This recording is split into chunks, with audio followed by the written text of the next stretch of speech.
the decisions we make of the jobs we want to do, the people we marry, the way we're going to bring up our kids, the way we dress, everything has to do with this self-knowledge. And the more you have self-knowledge, the more satisfied you'll be with your life rather than living it for someone else. So we're encouraged to know our talents. Our talents are a sign that we should go in those directions.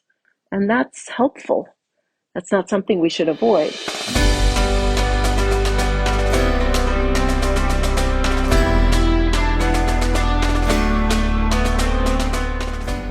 Hey, I'm Esther, and you are listening to On Your Own, the podcast for Jewish girls living away from home. Each week, we bring you an inspiring person or message to help you confidently navigate life on your own so you can achieve real growth and independence and take ownership of this foundational stage of your life. For additional resources, tips, and to stay up to date on future episodes, sign up for the On Your Own newsletter, linked below in the description. Looking forward to spending some time with you today. And now, to this week's episode.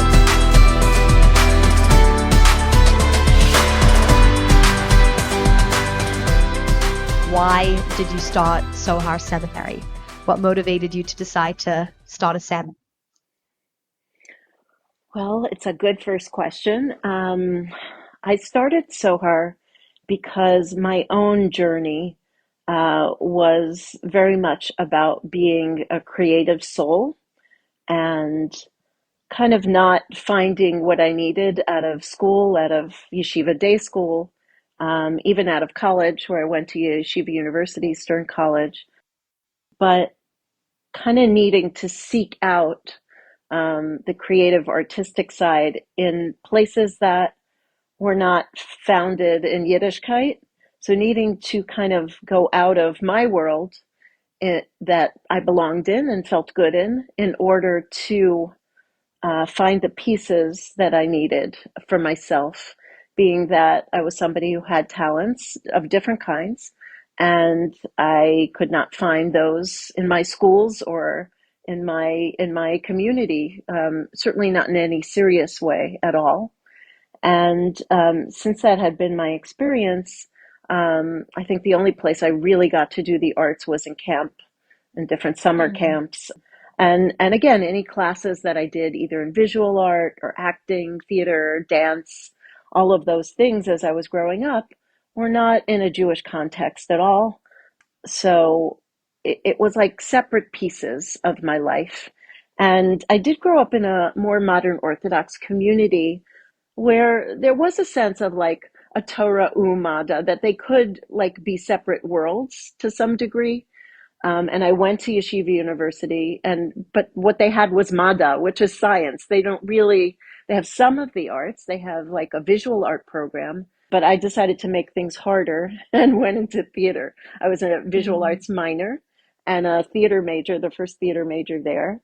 And part of my journey after that was studying and experiencing theater outside of my Orthodox world. That was after I finished at Stern College. And Baruch Hashem, that my life took me back to observant Torah Judaism. I got more interested in Chassidut and in learning Chassidut, and began to see the world also as one. Everything, all of our talents, all of our sense of purpose being as one, rather than here's the Jewish part of me, here's the artistic part of me. How do they work together? Because they didn't feel like they could.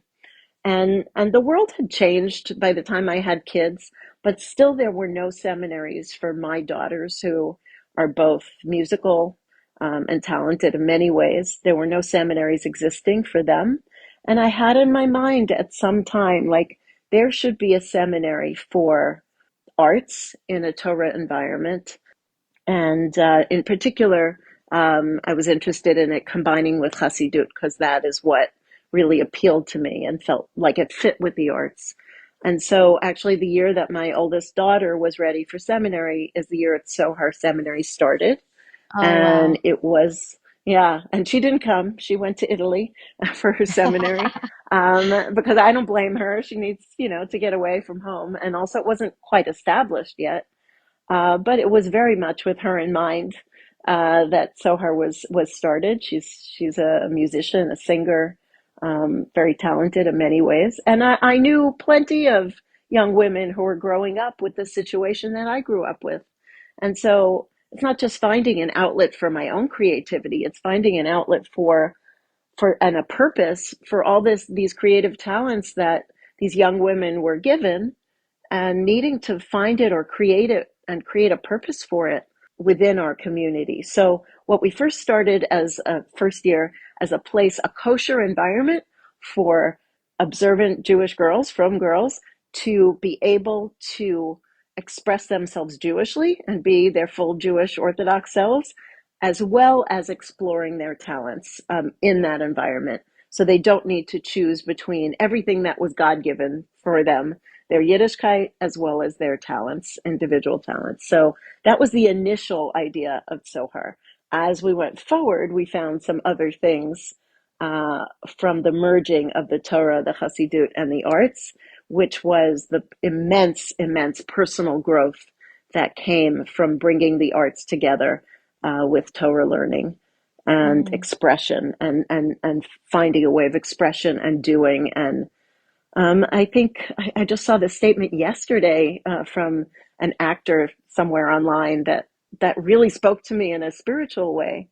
He said that arts are a way to grow your soul. And I think Mm. that that's true, very much true. And so, depending what your soul is and here for, why shouldn't you grow it? So, anyway, we're in year 13 now.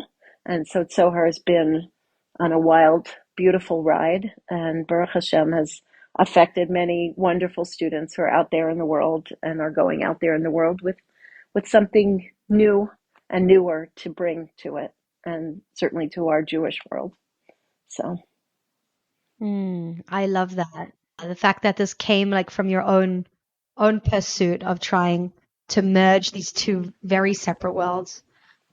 Unfortunately separate, not because they are separate, but because that's how they've been built. That we correct. have the Jewish side, and Torah is seen so intellectually, um, but that Torah is not just an intellectual pursuit, and being able to kind of merge those two together. And I love that you started that with your daughter in mind, because my parents actually started a high school for me, and then I also left. Hmm. I left home as well for high school. As long But as you're the yeah, inspiration, that's all that matters. exactly, exactly.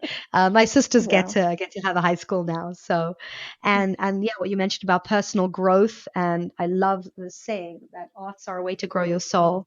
And you mentioned that you said, I'm a creative soul. That's interesting that you said that I'm a creative soul. I wanted to ask you Hmm. Hmm. about that. What does it mean when we say creative? What does it mean to be creative? Well, I would start with the great creator. We talk about Hashem as the creator of the universe. We dive into Hashem as the creator of the universe. And there's a book that I have my students read and work from every year called The Artist's Way. It's not a Jewish book, but it's a very spiritual book. And it talks about the great creator with caps. And sure, like Hashem is our great creator. He created everything. When we create, we're not creating something from absolutely nothing. That's God's creation. He creates something from nothing. We might think it's nothing, but it's not. There's always something there that we're creating from. But we're also created in Hashem's image. And the world was created, we're supposed to think the world was created for us individually, but obviously for us, humankind, this world was created. And we're meant to be partners with Hashem and to continue the work. It's my job to continue the work and to see, I remember this from high school. We were given an essay, and even writing class was a wonderful creative outlet, like English class. That might have been it for me. But somebody gave an essay, "Necessity is the mother of invention," I think was the title. And so we had to write something. And I do believe that that's true. What necessity brings forward is a need to think out of the box, a need to come up with something new. And, if we could think back, in the old days, putting food on the table might have been creativity. when somebody had very little. How do you make things work when you're limited or when things aren't working? And just thinking creatively, thinking differently is part of the creative process. So when we say creativity, we're not just talking about people who are artistic or who have been blessed to either naturally be able to draw or have music at the tip of their fingers or just you can see when they move they're a dancer, just things that are pouring out of them. We all have creativity. We're all created with creativity.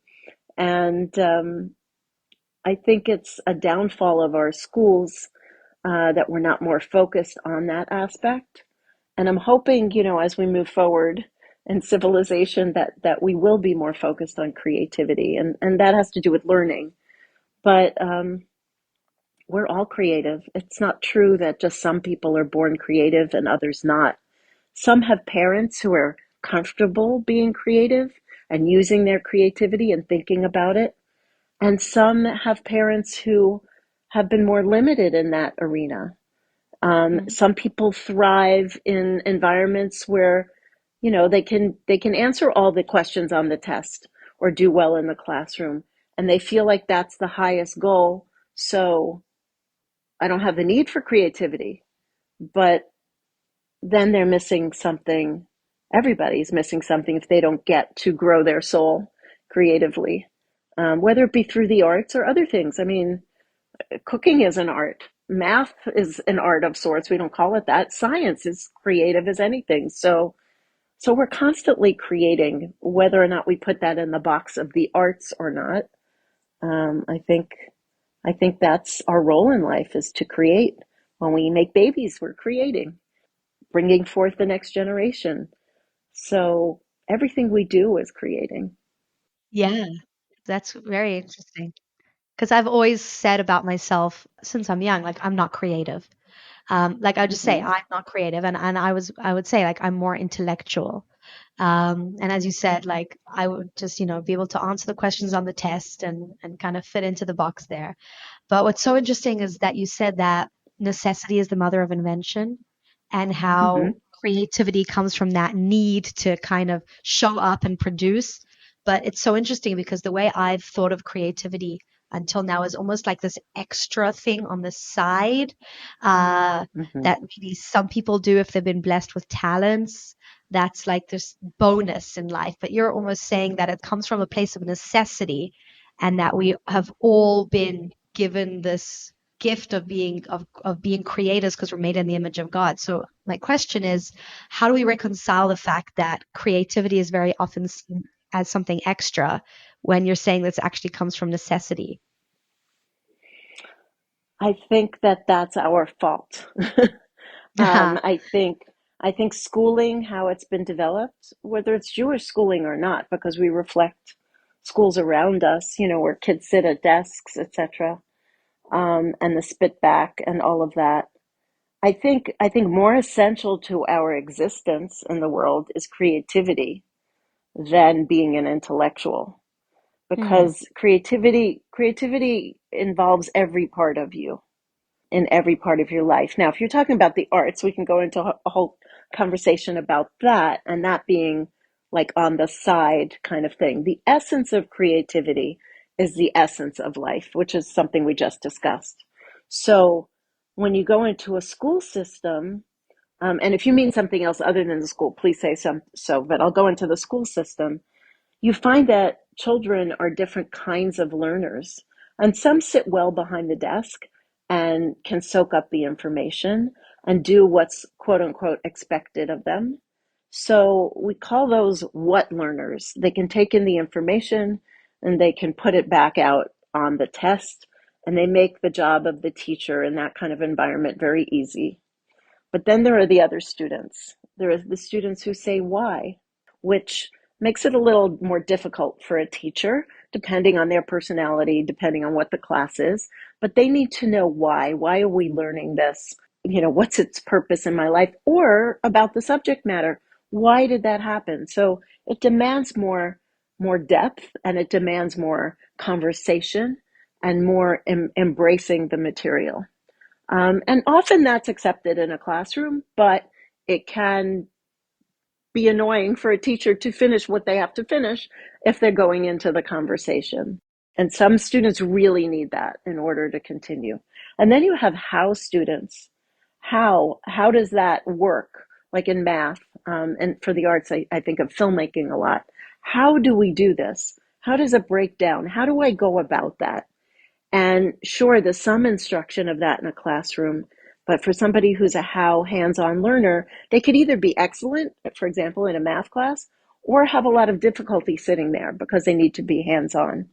And then you have, and this is definitely my category, a what if learner. A what if learner takes in the information up to a point for as long as it's interesting and captivating.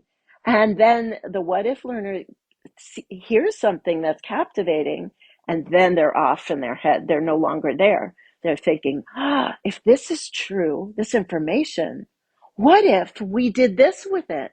What if we made a play about that? Or what if, if society did blah, blah, blah, if they're not an artist, however they're thinking, they're applying that information into something much bigger that's going on in their head. So they're not sitting in the classroom as well. So classroom learning, that's just sitting at desks, that's information and spit back, which already classrooms hopefully are not that way only, does not work for every kind of student. And students need to embrace material visually. Sometimes they need to get up and get hands-on. Sometimes they need to get their body involved. All kinds of different learning that appeal to different people need to be embraced. And when we talk about something like Torah values and Chassidut, where you're talking about your meaning in the universe, not just learning a subject, that definitely should be taken on in a personal way, not just a list of facts, because that's not what it is to us. So the merging of different kind of learning along with, Jewish philosophy, Jewish history, Torah, actual Chumash, Navi. I'm not sure about Gemara, but can be taught and learned more vibrantly if you add in some other kinds of learning. So I don't know if that fully addressed what you were asking, but please Yeah, ask more. Yeah. it brought up a lot of questions. I'm really fascinated by the different types of learners. Mm-hmm. Before I address that, I wanted to ask you mentioned something very interesting about creativity, where you said that creativity involves every part of you, Mm-hmm. and I guess as opposed to the intellectual side, which is just your brain, or which is just one part of you. So I wanted to ask you about that. What do you mean that it involves every part of you? Well, if we were going to use creativity to learn Torah, a young kid comes into a classroom and they're coming to learn about themselves and their history and their purpose as a Jew, why not connect them in every way possible? Why would it just be an intellectual, this is what happened, spit it back? Why would it not be your emotional connection? Why would it not be what I do in this world and kind of making that active? So what I'm saying is if you embrace the other parts of a person other than just their head, and there are people who talk about this in education and arts education, we're people from the neck down. We're not just people from the neck up. And and intellectuals, I forget I forget his name, but he said intellectuals use their bodies as a way to transport their heads from place to Oh, place. So that's great. we're not that. We're whole bodies. Our mitzvot are about utilizing our whole body and being immersed. We're physical beings. That includes our body. It includes obviously our neshama, but it includes a heart and a mind and breath and energy. And all of these things are here to serve Hashem and to be who I am with my purpose in this world. And so I'm not just moving my head around from place to place. I'm a full being. And that education needs to filter not just from the head. I mean, we could, go through the sphirot and go chachma bina das and walk and go through the body. I do, as I mentioned to you, I do emotion code work, which has to do with energy. And the idea of energy is really einod milvado. There's nothing but Hashem. So there's a flow within us and within the universe of Hashem in everything. Everything's holy. It's all, in essence, one. And our brains aren't the only thing that should be working. So we're cutting off so much of ourselves, so much of our world, so much of our potential when we don't let that energy flow and utilize the energy from our bodies and from our hearts and our emotions to propel us into the things that we need to do. And ultimately in Judaism, it has to do with doing, not thinking. So It's bringing me back to that quote that you said, that thoughts are a way to grow your soul. Because, yeah, our soul doesn't just live in our brain. Our soul is infused correct. within our entire body. And so if you want to grow your soul, you have to involve every part of you. And what I'm hearing is that creativity is involving your whole being into what you're putting out into the world. Correct. And as that artist I mentioned before said, art is a way to grow your soul. Arts are particularly shaped to advance and develop creativity in different ways. Doesn't mean they're the only creative thing that exists. They're not, but they're tools and they're areas that are about developing creativity. But I have this thing that I teach my students about the creative process, and I always talk about it. So if any students listen to this, former students, they find this familiar. Talk about the creative process with a few short words. We have uh-oh, oh no, aha, ta-da. So these are different stages of creativity. What is uh-oh? Uh-oh can be in creating, let's say we're creating a project. Uh-oh, I have to create a project for the end of the semester. Okay. And I don't know what that's going to be. That's just the initial uh-oh. Oh no, I don't know which topic I should choose and what medium I should put it in. I'm not really sure. And then we have aha, aha, I really like this topic, this thing in history. I want to do it on that. Aha, I saw somebody create a model. I want to create a model. Okay, so I have that little bit of aha. But then we go back to the oh no, how do I make this model? Aha, I go off and learn. Aha, that's how you make the model. And it goes back and forth between that longer stream of oh no and aha, back and forth until what the original uh-oh was about, like I have to create this project, until we have ta-da, here's my project, and I can share it. So what I say to them, it's the same exact process as the growth process. In any way that you're trying to grow yourself. A student came up with this one, so I'll just use it, but I was surprised she shared it, but I was very impressed, actually. She said, I realize I'm not so nice to people. That's what she brought up. And so we went through the process, uh-oh, I'm not so nice to people. And I'm aware of that. Oh no, I see myself in situations. I keep doing this. Aha, this is what I could do differently. I see so-and-so doing this differently. Oh no, I do it without thinking. How do I, so until she goes back and forth and becomes aware and is able to maybe do some therapy or find out or just be aware of herself and see how it can be done in a different way, she then can ultimately have a ta-da. Not to say we don't ever go back to old behavior, we do, but it's a change in behavior first comes with the awareness, which might be the uh-oh. And then there's that growth process. So they're just a few short words as like key points as to where am I in this growth process. But it's the same as creativity. So I do think creativity is growth. And again, the arts can be a place to practice that, and a place to, and I think that's why I like it with Chassidut, because there's an inner depth. It's not just the facts. It contains like we say about Chassidut, the oil of Torah. It contains more of the mood and the feeling and the why and the it's got a deeper sense of psychological meaning and purpose to it when you work on an art as opposed to answering a question in a test, Mhm. which is just, you know, spit it out. Of course, not all learning is spit it out, but For yeah. sure. What I'm noticing the correlation between the personal growth and then the creativity in these words that you brought is how non-linear the process is, how there's really this back and forth going on. Whereas I guess the what is very linear. Maybe in a classroom with tests, but I guess in higher learning, that's not really true because different people learn different ways and they do it differently. Let's say you have a project that you want to do that you don't even think of as creative, okay?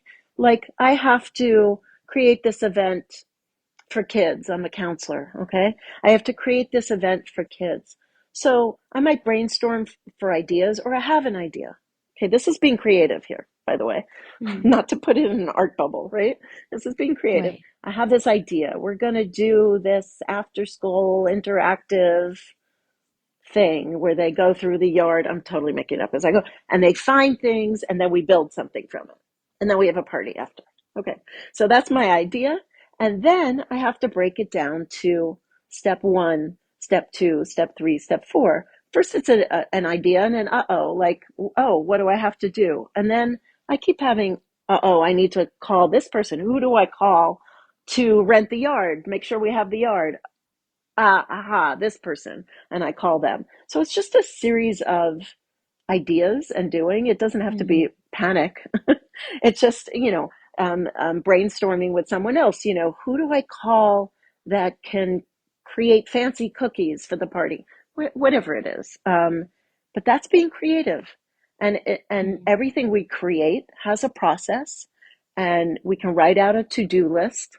That becomes part of the oh no, aha, the to-do list. So that's in a more practical way. It's not, and that's not something that people think of as creativity, but they do it all the time.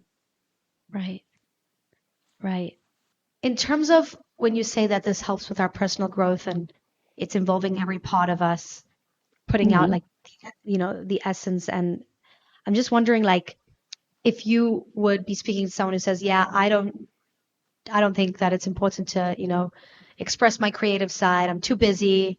I need to make money. I need to focus on, it's a waste of time. Like, how would you sell creativity to that person? What's an advantage, a personal advantage that someone will see in their life by, by, embracing their whole being, not just their head, and this creative process in whatever they're doing? Well, I don't think you can sell anybody anything really. That person's probably going to have burnout and then say I missed out on half of my life because I spent it all working. Mm, Um, but most people aren't so black and white, and they need me time. So that me time might be going to the gym. The sad thing is that it's less in our communities that people are exposed to creative outlets, that they're not given to us in our schools, or because of like dual curriculum, we're overwhelmed. We're mm, busy like trying to be good Jews, and then it can be looked at as extra. I take my students to Israel to get examples of people who live both as artists and with the arts. And it's one with their Yiddishkeit. It's an expression of their Yiddishkeit, of who they are. And the schools from a young age have so many more arts than we do here in the US. I don't know about other countries, but certainly here, you know, we're starting to have a few more, but in the schools, but really not much. And it's an integral part of the schooling in Israel. And there's mm, potential for, you know, from Torah observant people to be artists and certainly to work with the arts and that be a part of their lives. So I feel, and you live there, so you see that. Do you see a yeah. difference in Israel than Absolutely. you did to where you grew up. So, Yeah, the school I went to, I didn't see it just because I went to a very. I think there was that pressure of like the Jewish studies and also the non the hmm non-Jewish studies that needed to be done. But I do see it in the culture and in the younger schools and my kids now in school as well. There's a lot of emphasis put on that, which I think is beautiful. I don't see it though. I'm involved actually in a lot of seminaries in Israel. That's not Israel. That's like American culture in Israel. And I don't hmm see it there very much. And actually that's really what I wanted to find out from you. Somebody who doesn't find themselves in an environment that is conducive to creativity. It's very intellectual, very boxy. Maybe they're not in Tzohar Seminary, in a typical seminary, or they're still in high school where there isn't a lot of that opportunity. Maybe they have a production once a year, but not much else outside of that. Or they're in college and it's all like tests and or even they're working and they're just in front of a computer the whole day. How can they, within the framework of the life that they're in right now, tap into that creativity then be able to get the benefits of that as well. well, everybody's starting from a different place. So, I think somebody who has not had much exposure, this will be like a wow, a jump start, a real jump forward. But there are people who, are focused on the day-to-day life. They're in a much more boxed in environment, but they've had some time where they're drawing or writing, or they know they used to like a dance class. So, there's different exposure for different people for Mm, sure. Um, I think there's something, especially at the stage of, I think your listeners, of getting to know yourself. And that's true. Obviously, I work with seminary girls. We do something every morning, which I recommend. Um, and you mentioned it before to me about morning pages. And mm, it's part of that book that I mentioned earlier, The Artist's Way. The author, Julia Cameron, talks about writing 3 pages every morning of stream of consciousness, whatever's in your head. So, what our students are taught to do is to get a journal, not a big notebook size, but journal size, where they're writing whatever comes into their head, not a set out idea of my day went like this. It's happening in the morning anyway. And just whatever's in your head, even if you don't finish the sentence, you're writing it down by hand with a pen for 3 pages. And then you stop. And you do this each morning. What happens is it becomes a brain drain. First, for the girls in seminary, it's like, oh, this place is so weird. I don't relate to my roommates. I miss my mother's food, etc., etc. And what happens is it goes from a commentary into a discovery. So the student or the person is no longer hearing necessarily their mother's voice or their teacher's voice, but starts to hear their own voice. And especially during a seminary year or the year after, you're really coming into your own. You're really starting to own your life. So with those pages comes questions, comes a feeling of connection to things. What is it that I really like? I really enjoy, you know, visual things. I enjoy looking at flowers. I enjoy being in nature. It really bothers me to be inside all day or to be inactive. Or I really love reading. I wish there were more Jewish books, that went into our lives, or whatever it is that they are finding, or whatever questions they're having. Or these two parts of my life don't go together. What's the answer? Like, what do I do next? I find that students, even who didn't do it so much in seminary, will use the morning pages when they have a new stage in their life with new decisions, because they're trying to know themselves and to hear themselves and to explore what the choices are on their journey that they want to make. What's the next? And we go through life, we're not set. You can meet someone, get married, start to have kids, but it doesn't mean you're the same person throughout that. You can still write morning pages. And I know as a grandmother, you go through several stages, where you're mm. not in the throes of raising children and you're like, okay, I'm an empty nester now. Now what? Even though I have other things to do, I still say, now what? what's my house being used for? What am I doing? Like now, what's my focus? So that shifts all the time for people, and it's a wonderful, wonderful, wonderful tool.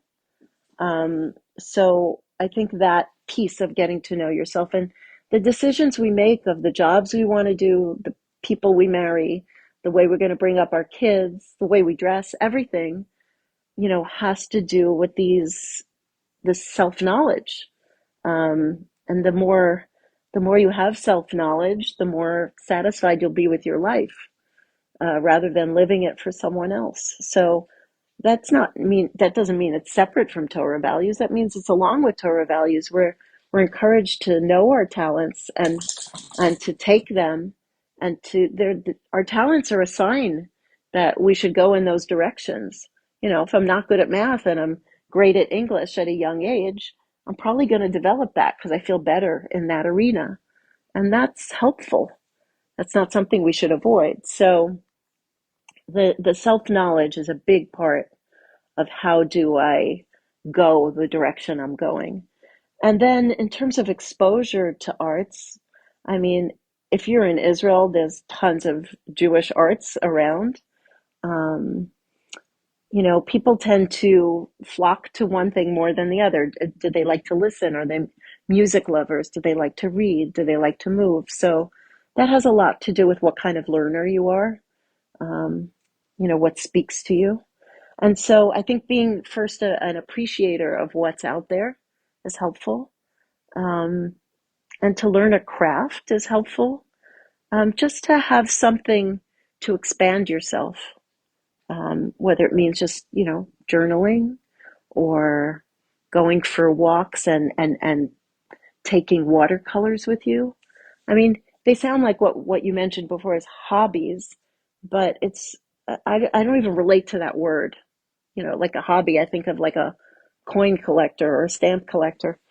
Right. Excuse me. And I guess like for some people that speaks to them, there's something cool about that to them. But when you're expressing yourself in some way, or you're observing something in some way, you are expanding your soul. You are becoming an observer of the world, a participator of the world, and you're rejoicing in Hashem in the world when you see how beautiful it is, or you get to experience creativity by being able to write a story and observe something and share something with someone else. So it's a deepening of existence. Work is, I think, we talk about Mashiach coming. We don't talk about having a job 9 to 5 and making money when Mashiach comes. We talk about learning Torah and singing the praises of Hashem. And I think if anything, start developing your arts now so you can express the wonder of Hashem when Mashiach comes, and really feel Hashem in the world fully, and the oneness, the glory of Hashem fully, and express it fully and be a part of that. So I guess if people don't have arts lessons now, maybe when Mashiach comes, that's all it'll be, Torah and arts. But I truly believe that's, we'll be healed. We won't be trying to heal ourselves. So what are we going to get to do? Learn Torah, learn more of Hashem in this universe, and to sing it, dance it. We talk about Yetziat Mitzrayim, right?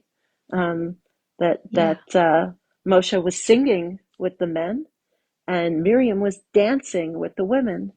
And they say that Miriam was seeing a future. She was full embodiment with the women.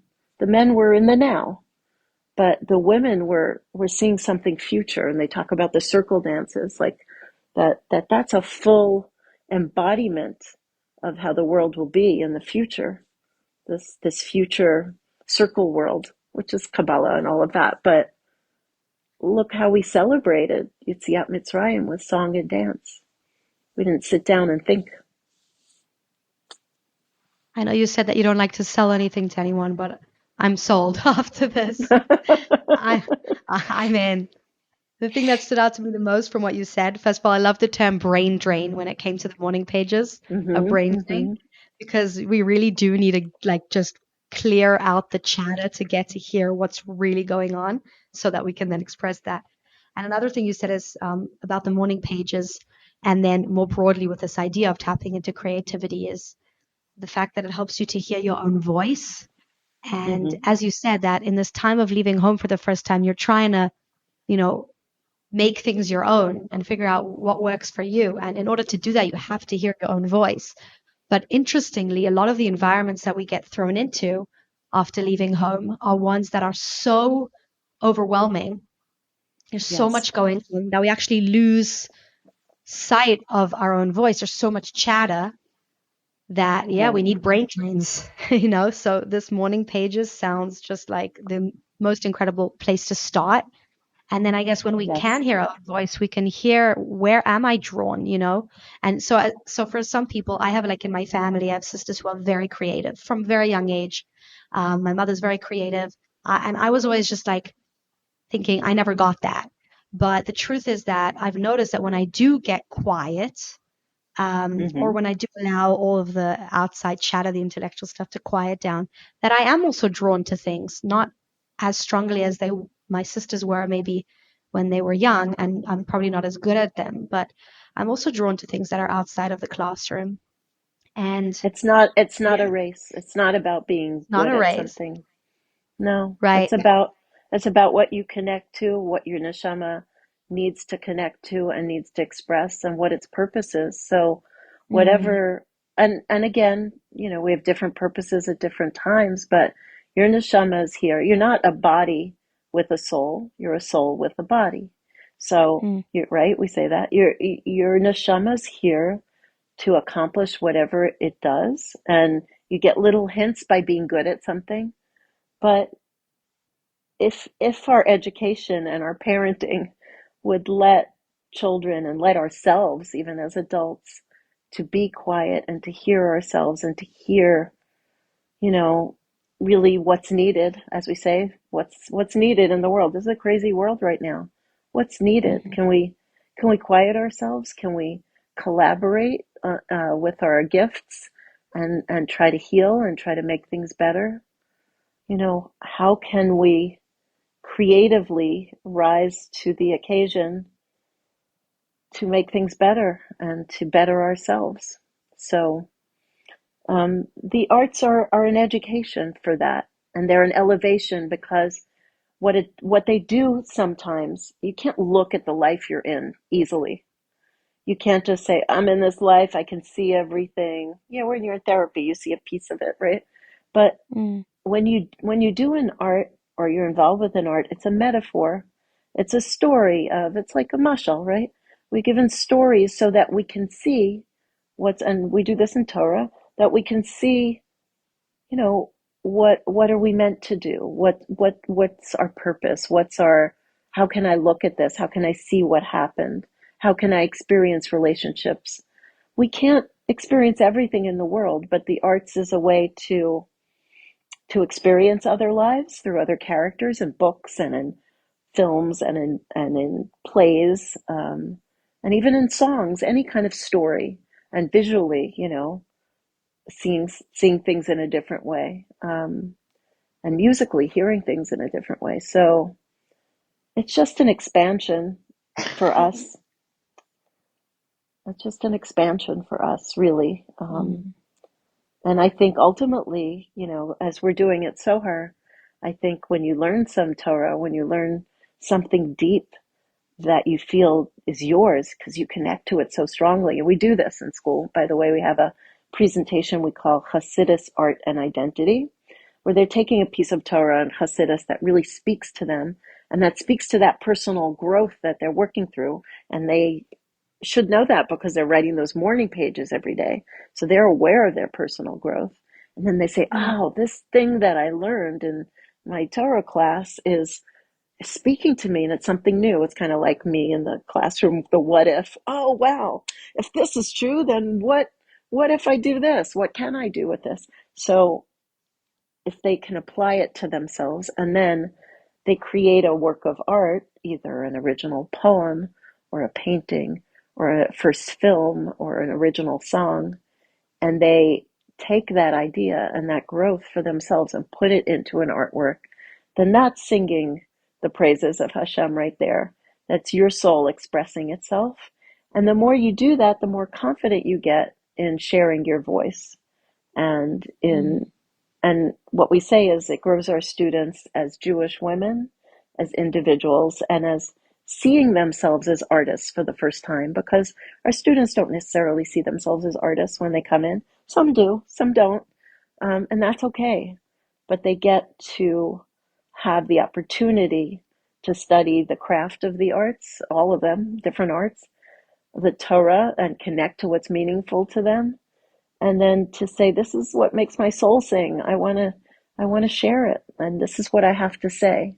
And after they Mm. share it, they're like, oh wow, you know, I really have a purpose here. Whether it's to continue art or not, it doesn't matter. It's I've shared something of me.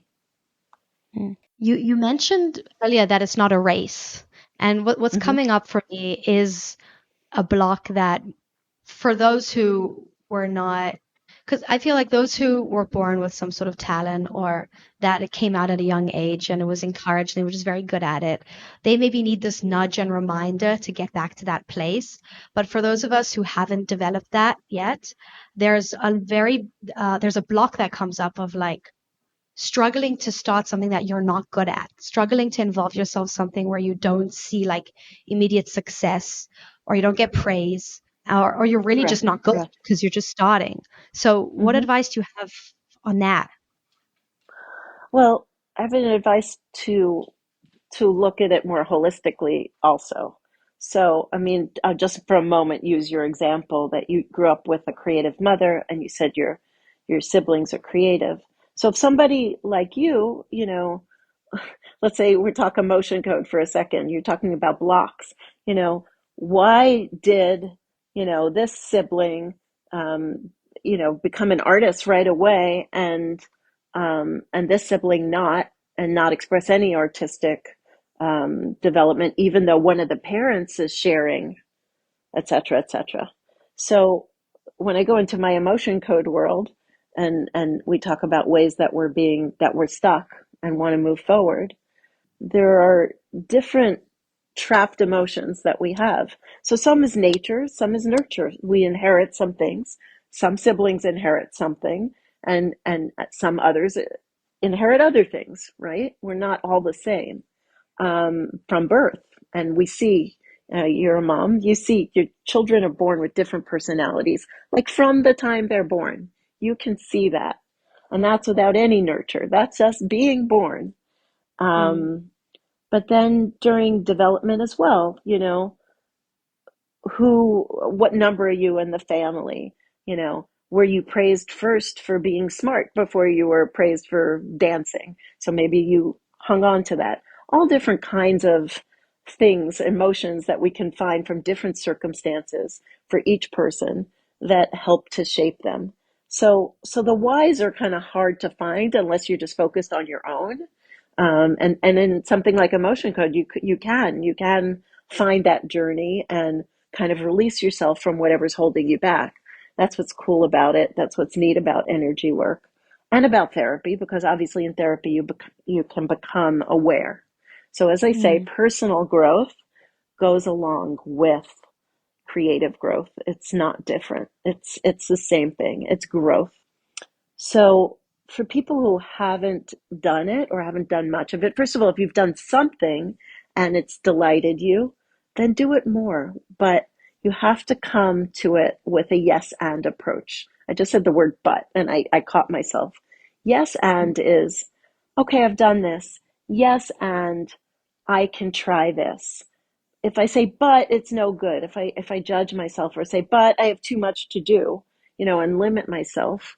If I have a yes and approach and I'm generous with myself. So they say when you're on a plane, if you're traveling with a child, the oxygen mask, you should put your own on before you help a younger child, right? So the approach in life of self care as opposed to self abuse. Mm. Self-abuse would be always putting yourself last or limiting yourself, etc. There's plenty of ways that we think, oh, I have to do this, I have to do this, or limiting what you can do. Whereas a thoughtful approach can be, I want to do this. I get to do this. And that shifts everything in life anyway, to have a positive approach of what you're doing. So the yes and along with that is I get to, have a quiet time with my paints or my pencil, to write or to draw. I get to try this out. Yes, and I'll try something else. But once the critical voice, the limiting voice, but it's no good, or it needs to be measured with something else, then we limit ourselves and then we don't want to do it. So we have to be nice to ourselves as part of it. I just actually had this kind of share with a friend where I did an emotion code session for them and they did a painting session with me. And I realized during that painting session, wow, this is more about personal growth and artistic growth because I have this feeling of tension in my gut while I'm painting because I'm judging it and I'm judging what I'm seeing or that I can't do something easily. So all of that is what I need to heal in order to enjoy painting.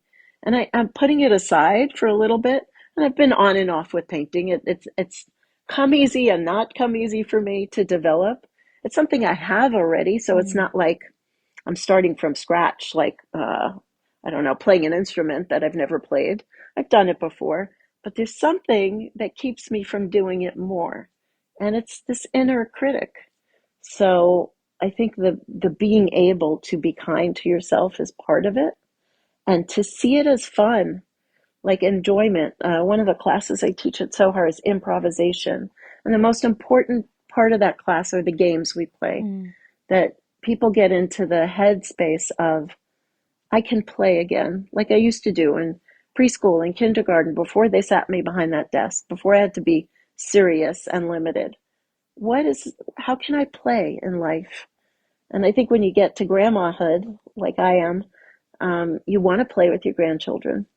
And why do we need to lose that in between? Why do we need to lose that in school? Why, as seminary students and as young adults, do we need to lose that part of ourselves? If anything, we should be embracing Hashem's world and enjoying and sharing our joy. To me, that's Mashiach. Like the more joy we have, and doing these things can lead to joy. The quiet, the self-knowledge, but also the self-exploration, like writing morning pages or figuring out why am I stressing out while I'm painting, or not limiting myself, but loving myself first. And then I can help my kids and everybody else, just like on that plane. Um, so I guess I would say to people who aren't doing it is look around first, see what's out there and what appeals to you if you're interested. You can read a book on creativity. I very much recommend The Artist's Way, but there's other things. I very much recommend morning pages, whether you want to be an artist or not.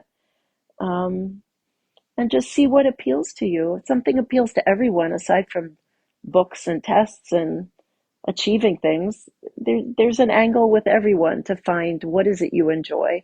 It could be cooking, that is definitely an art.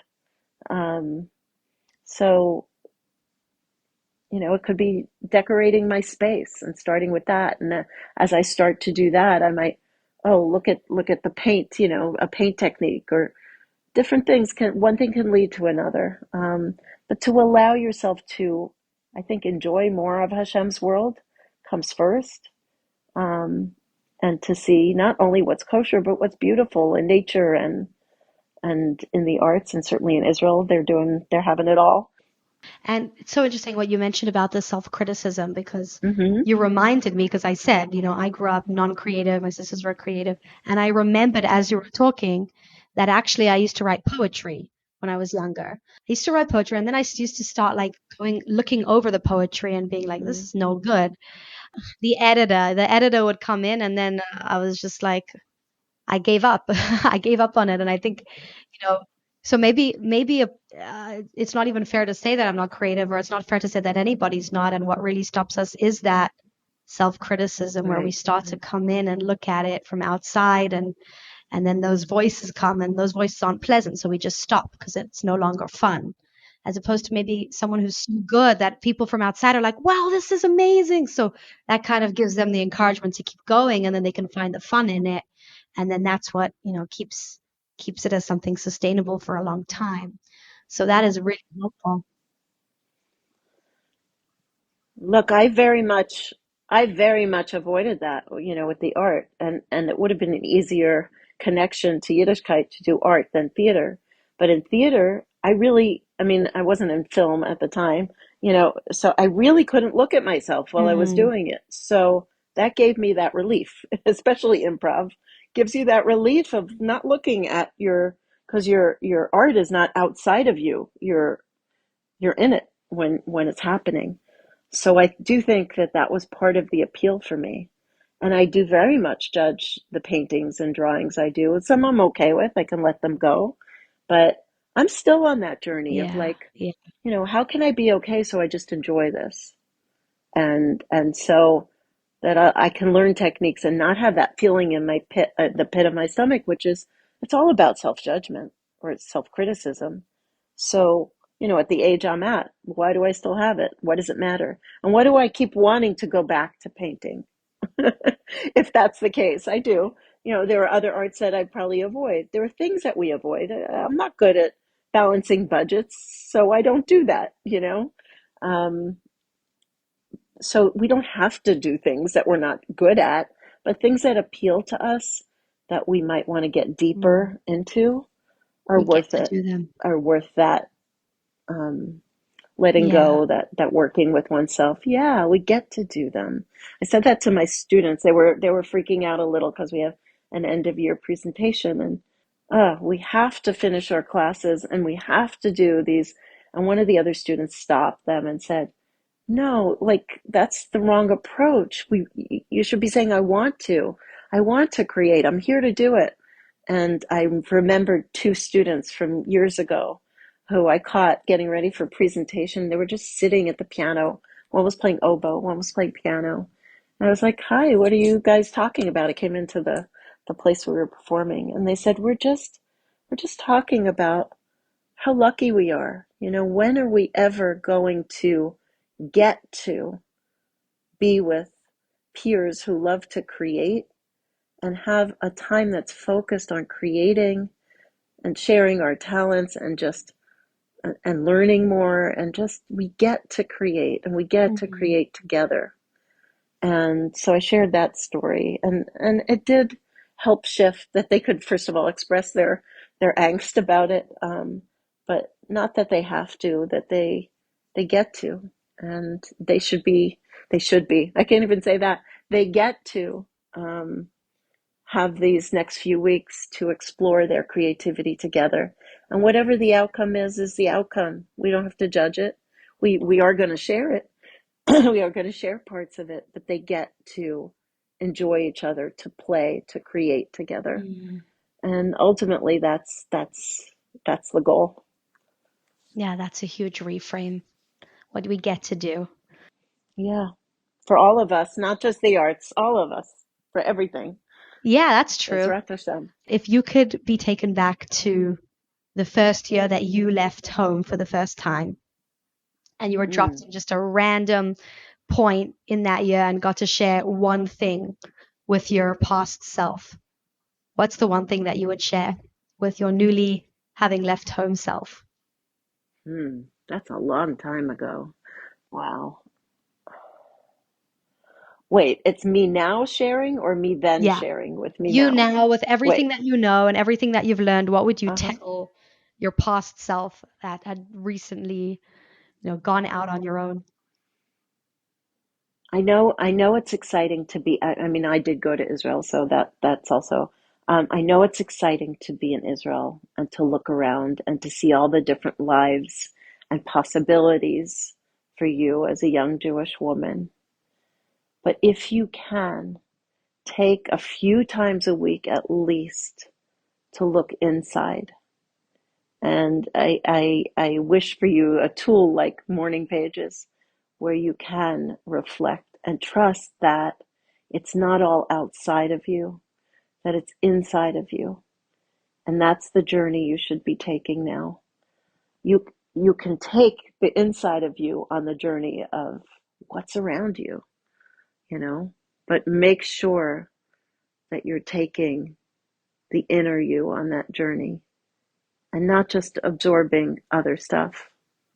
It's not just about what's happening in school. It's not just about the trips you get to go on or the friends that you're with. It's about you and what you can learn from them. So take the time to separate and be alone and to hear yourself. And through that lens, then absorb everything and take every opportunity fully. Don't stay in your room. Go to your classes, go on your trips, really engage with people at Shabbos meals, really soak it all up. Don't miss anything, but do both. Take that inner time and then take that outer time fully through the lens of what can I learn and how can I grow? That would be it. Wow, that's powerful. That's powerful. Going back to that idea of hearing your own voice, even in the noise of going out into the big wide world. So thanks for all the amazing work that you're doing and for sharing that out in the world and giving me the opportunity to get to speak to you today. And thank you for having this podcast. What a help. I wish you were around when I was in seminary to hear, and those years after, the college years that I was in. Not everybody goes to college, but whatever you're doing, to really take the time to make your life your own. Mm-hmm. And that means taking what the good you've been given from your family and from your Judaism and from your talents, but really owning your life is the point.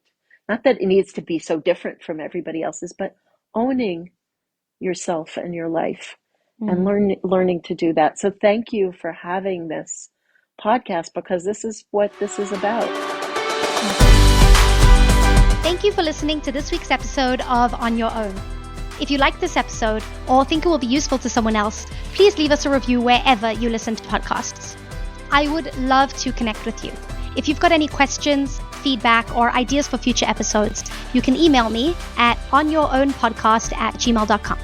See you next week, and in the meantime, happy adulting.